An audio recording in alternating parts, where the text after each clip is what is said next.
네, 성도 여러분, 우리가 뭔가를 배울 때 보고 따라 할 수 있는 롤 모델이 있다면 배우기가 훨씬 수월하겠죠. 나 혼자 독학한다는 건 참 어렵습니다. 네, 좋은 선생님의 지도를 받으며 따라가면 어렵기는 해도 배울 수 있어요. 우리의 신앙 여정 역시 마찬가지지 않을까라는 생각을 해봅니다. 나 혼자 독학하며 믿음의 길을 걸어가야 한다면 우리 중 대부분은 도중에 포기하고 말 겁니다. 하지만 우리는 독학할 필요가 없습니다. 우리의 길을 인도하시는 분이 계시지 않습니까? 마태복음 11장 29절에 보면 예수님께서 이렇게 말씀하세요. 나는 마음이 온유하고 겸손하니 나의 멍에를 메고 내게 배우라. 그리하면 너희 마음이 쉼을 얻으리니. 예수님께서 이 말씀을 하신 그 의미가 무엇이겠습니까? 온유와 겸손의 본보기를 직접 보여주실 테니까 내게 와서 배우라는 말씀이죠. 근데 재밌는 거는 그냥 배우라고 말씀하시지 않는다는 겁니다. 나의 멍에를 메고 내게 배우라고 말씀하신다는 겁니다. 예수님께서 이렇게 말씀하신 이유가 무엇이겠습니까? 보통 소 한 마리가 밭을 가는 경우가 많아요. 소 두 마리 있는 집안이 많지 않잖아요. 밭이 너무 넓다든지 경사가 져서 소 한 마리로 밭을 갈기 힘들 때엔 소 두 마리를 한 멍에에 씌우고 쟁기질을 하게 합니다.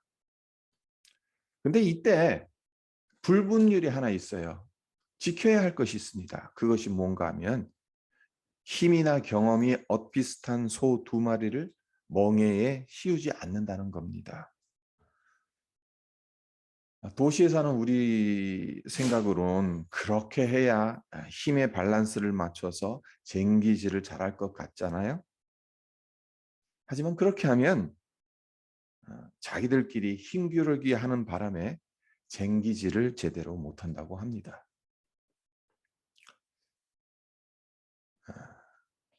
네. 그렇기 때문에 한 마리는 경험 많은 힘센 소를, 다른 한 마리는 경험이 부족하고 힘이 약한 소를 짝으로 붙여준다고 해요. 그렇게 하면 경험이 적은 소가 경험 많은 소의 리드를 받으면서 많은 것을 배운다고 합니다. 쟁기질도 더 잘하고 효율도 더 높다고 해요. 그러니까 예수님께서 나의 멍에를 메고 내게 배우라. 이 비유를 드신 이유는 너 혼자 고생하지 말라는 거야. 너 혼자 멍해지고 너의 멍에를 쥐고 가지 말라는 거예요. 나의 멍에를 쥐는 거예요. 내가 이미 쥐고 있는 내가 리드할 테니까. 그냥 너는 따라오기만 하면 된다는 거예요. 나와 함께하면 쉽게 배우게 된다라는 의미인 거죠. 이것을 가르쳐 주시기 위한 것입니다. 그렇습니다. 예수님의 성품을 본받아 가기 위해서 나 혼자 열심히 땀 흘릴 필요가 없어요. 독학할 필요가 없어요. 내 멍에가 아닌 주님께서 이미 지신 멍에를 메고 주님의 리드를 받으면 주님의 성품을 자연스럽게 닮아갈 수 있다는 겁니다. 그렇다면 우리가 배우고 닮아가야 할 주님의 성품은 무엇이겠습니까? 많은 것들이 있겠지만 오늘은 주님의 겸손에 초점을 맞추고자 합니다. 오늘 본문 말씀인 빌립보서 2장 5절로 8절 말씀, 너무나도 유명한 말씀이죠. 예수님께서 어느 정도로 낮아지셨는지를 잘 보여주는 구절입니다. 예수님은 겸손의 극치를 삶으로 보여주셨습니다. 말로만 우리에게 가르쳐 주신 것이 아니라 몸으로, 삶으로 겸손이 무엇인지, 낮아짐이 무엇인지를 가르쳐 주셨어요. 먼저 예수님의 겸손, 어떤 겸손입니까? 동등됨을 취하지 않는 것으로부터 출발한다는 것을 우리가 주목할 필요가 있습니다. 6절을 보세요. 그는 근본 하나님의 본체시나 하나님과 동등됨을 취할 것으로 여기지 아니하시고, 예수님은 성부 하나님의 본체이신데도 하나님과 동등됨을 취하지 아니하셨다. 성도 여러분, 동등됨을 취하지 않는다라는 것이 무슨 의미겠습니까? 상대방을 나보다 낮게 여긴다는 것 아니겠습니까? 상대방과 동등한데도 동등하다고 여기지 않고 상대방을 훨씬 더 낮다고 여기는 것이겠죠. 아담과 하와가 선악과를 따먹은 문제의 핵심이 뭔지 우리 한번 생각해 보세요. 하나님과 같아지려고 했던 거예요. 하나님의 본체이신 예수님은 하나님과 동등됨을 취할 것으로 여기지 않으셨던 반면, 피조물인 아담과 하와는 창조주인 하나님과 동등됨을 취하려 했다는 거죠.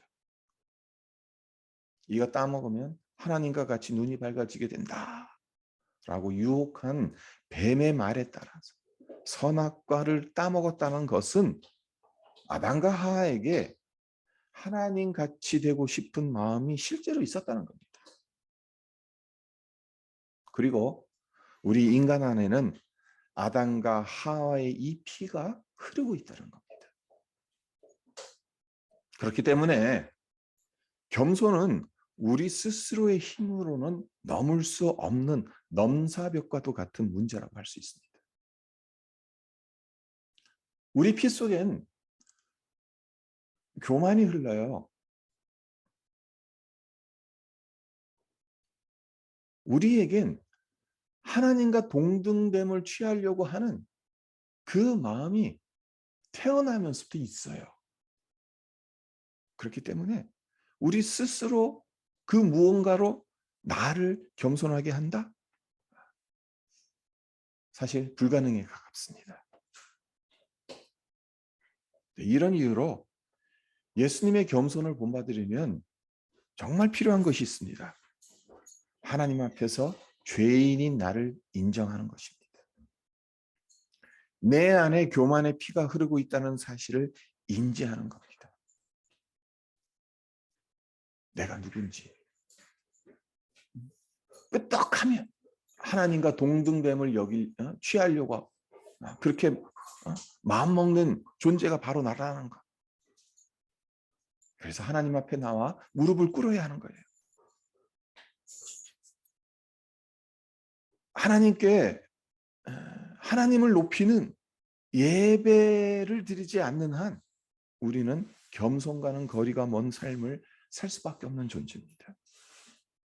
하나님은 나의 도움이십니다. 하나님은 나의 능력이십니다. 하나님은 나의 구원자이십니다. 라는 고백을 우리가 예배를 통해서 하나님 앞에 올려드릴 때, 하나님을 올려드릴 때 자연스럽게 나는 낮아질 수 있는 것입니다. 겸손은 영적 능력입니다. 어떤 능력이냐? 하나님께 무릎 꿇으며 하나님의 이름을 높여드릴 때 주어지는 영적 능력이라는 겁니다.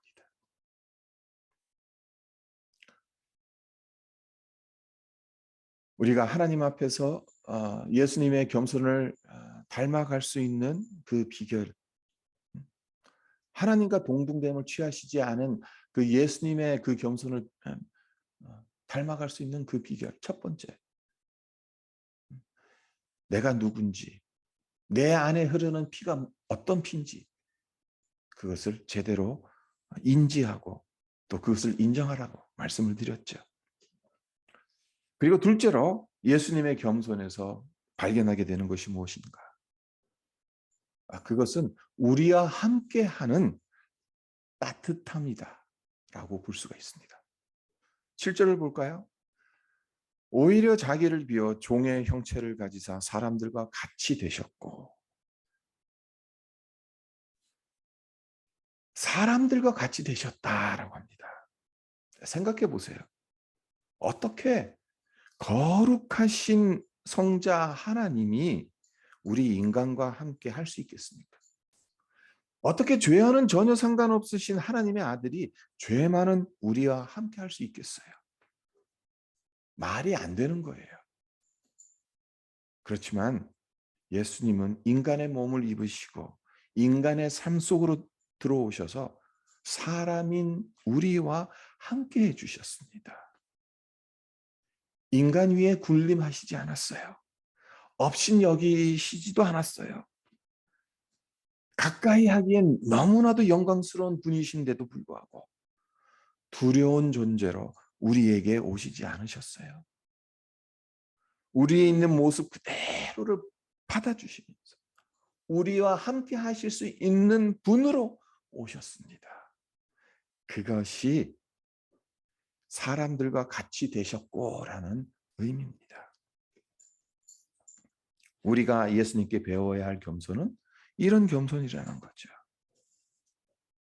예수님의 십자가 공로로 구원받은 우리, 예수님을 닮아 함께 있으면 마음의 평안을 갖게 하는 사람, 옆에 있으면 따뜻함을 느낄 수 있는 사람으로 빚어져 가야 한다는 겁니다.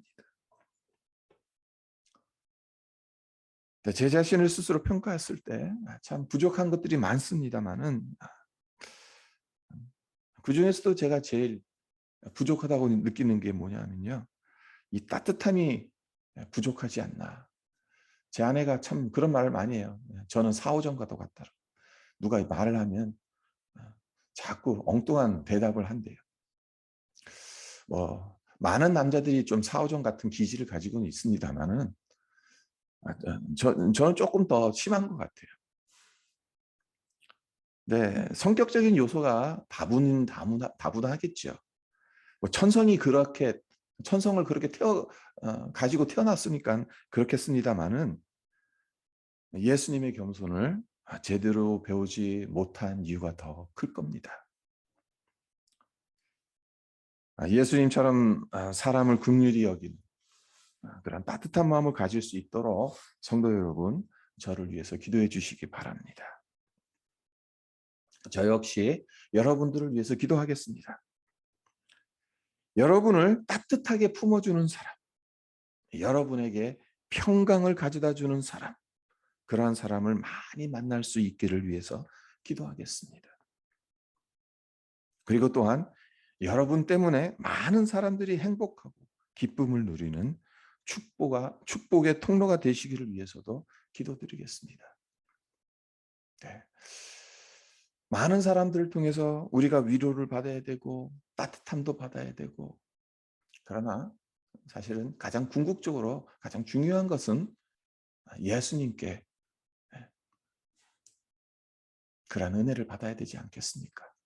우리 모두 정말 예수님께서 우리와 함께 하신다는 것, 예수님이 사람들과 같이 되셨다라는 것, 그것을 우리의 삶 속에서 실제적으로 경험해 나갔으면 합니다. 셋째로 예수님의 겸손에서 발견하게 되는 것이 무엇인가? 바로 자신을 낮추셨다는 거죠. 8절을 보겠습니다.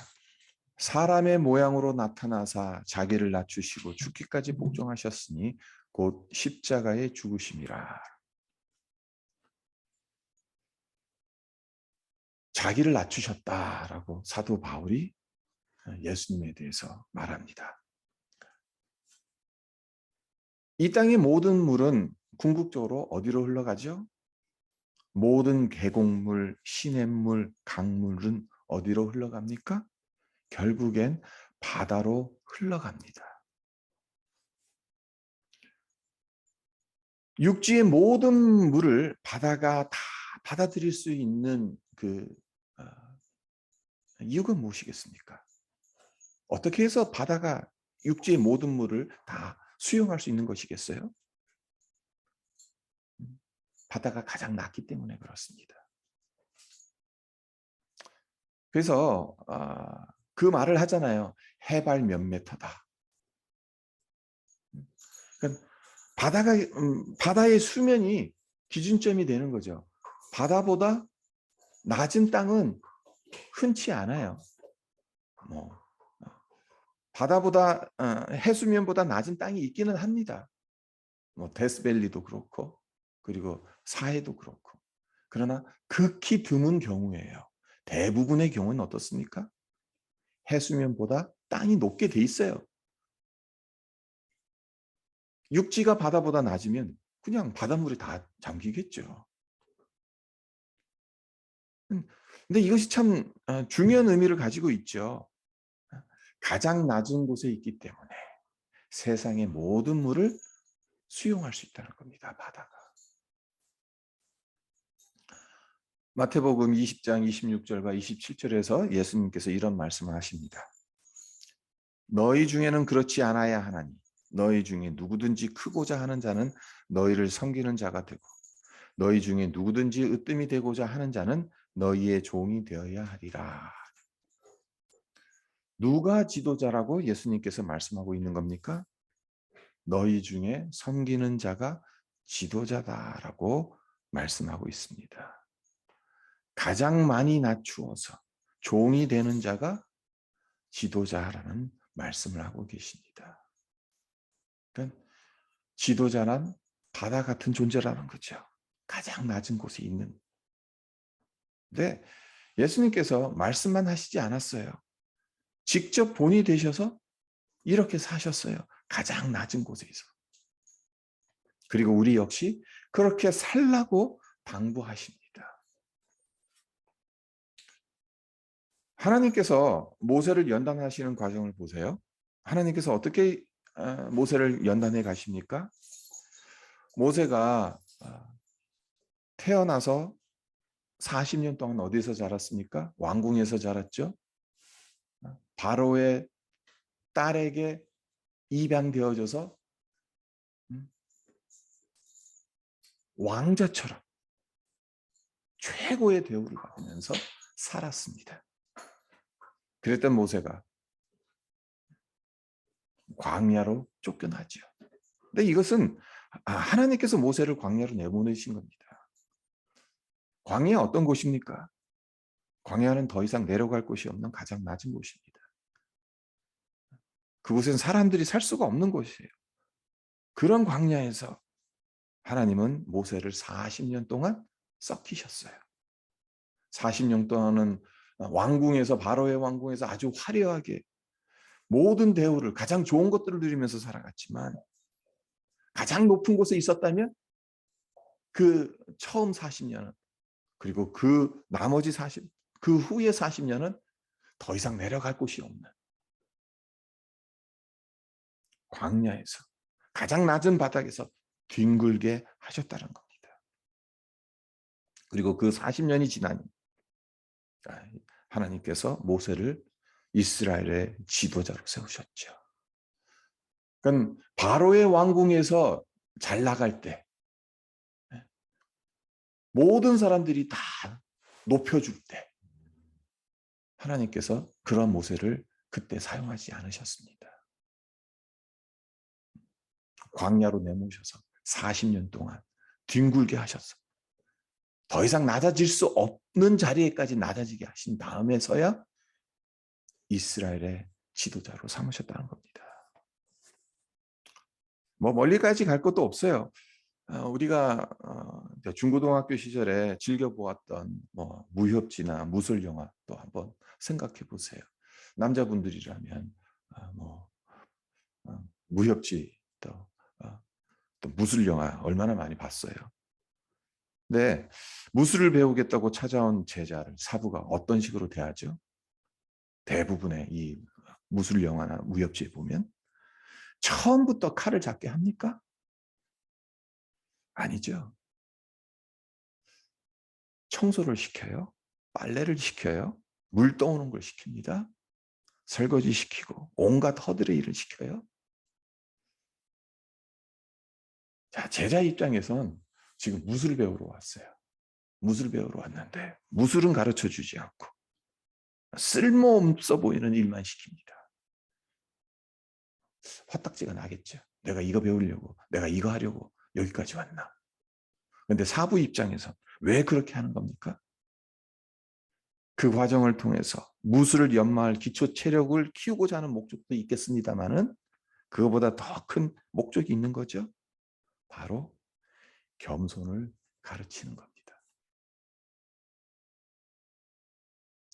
그러니까 정말 아무 소용 없어 보이는 일들, 그러니까 자존감이 얼마나 무너지겠어요. 자존심이 얼마나 떨어지겠어요. 네, 그런 일들을 시키는 거예요. 네, 그 가운데서 내가 낮아지는 거죠. 자, 겸손을 배우지 않은 채 칼을 잡는다면 어떻게 되겠습니까? 무술을 사람 죽이는 기술로 여기면서 함부로 칼을 휘두를 겁니다. 네, 낮은 자리에서 겸손을 배운 사람, 높은 곳에서 권력을 함부로 휘두르지 않습니다. 훌륭한 사부일수록 제자를 가장 밑바닥까지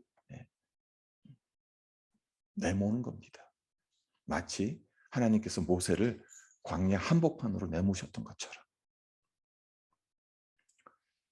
이런 이유로 우리가 바닥을 경험해 본다는 것, 그리고 그곳에서 겸손을 배운다는 것은 너무나도 중요해요. 네, 그것을 예수님께서 직접 우리에게 보여주셨다는 겁니다. 사람의 모양으로 나타나셔서 자기를 낮추셨다. 자, 마지막으로 예수님의 겸손에서 본받아야 할 점이 무엇인가? 고난 속에서 순종하셨다는 겁니다. 8절을 한 번 더 보겠습니다. 사람의 모양으로 나타나사 자기를 낮추시고 죽기까지 복종하셨으니 곧 십자가에 죽으심이라. 그러니까 여기서 죽기까지 복종하셨다는 것은요, 십자가라는 고난을 순종함으로 순순히 받아들이셨다는 의미입니다. 그러니까 죽기까지 순종하셨다. 복종하셨다. 우리가 겸손을 배우는 중요한 통로 중에 하나가 고난이지 않겠습니까?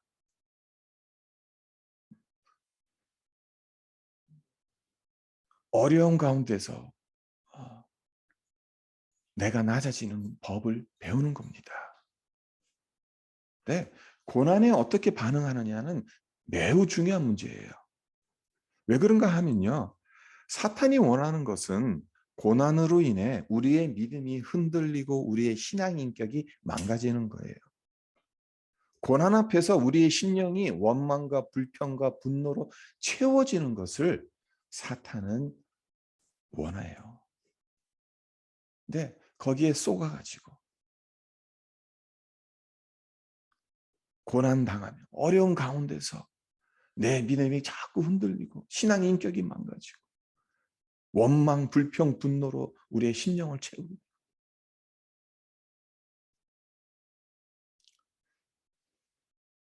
고난에 어떻게 반응하느냐.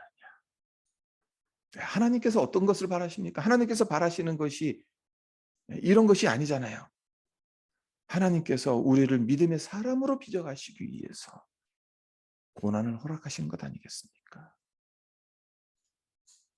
고난을 통해 예수님의 겸손을 배워가라고 하시는 것 아니겠습니까? 그러니까 사탄의 말을 듣지 말고 하나님의 말씀을 들어야겠죠. 사탄의 마음을 헤아리지 말고 하나님의 마음을 헤아려야 되겠죠. 네, 우리 인간은 자꾸 우리 귀에 더 달콤한 말, 우리의 마음을 더 이해해 주는 것처럼 느껴지는 사탄의 말에 현혹됩니다. 하나님의 말씀, 우리에겐 쓰디쓰게 느껴지죠.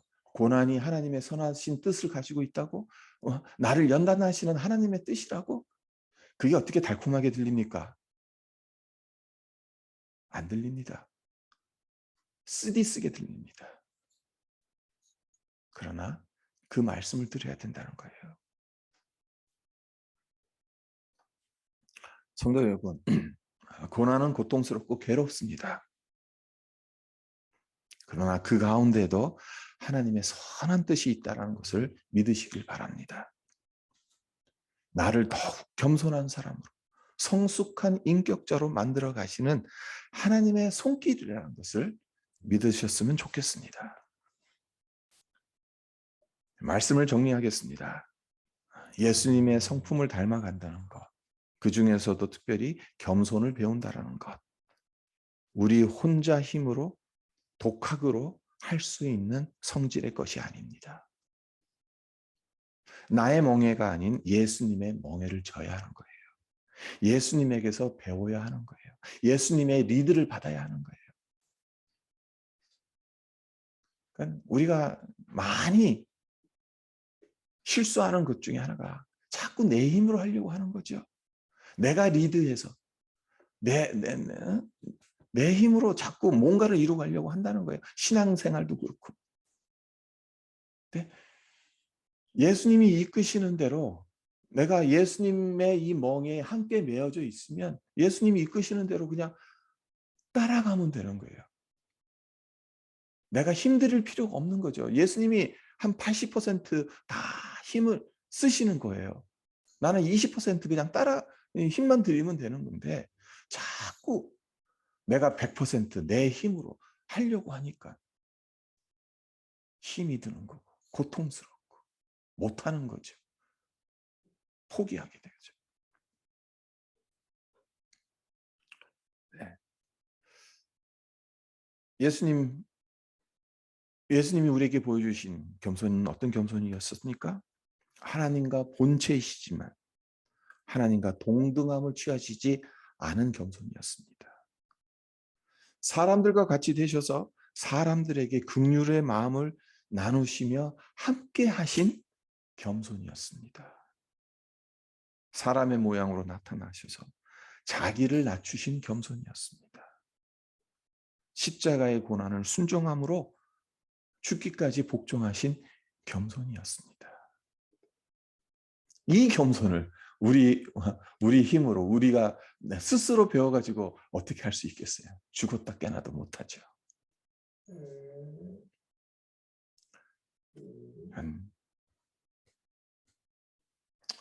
결론은 상당히 단순합니다. 우리가 예수님과 동행하면 됩니다.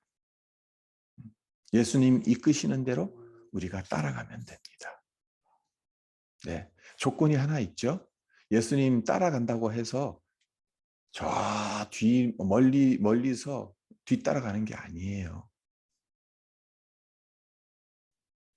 예수님의 멍에에 함께 묶여 있어야 돼요.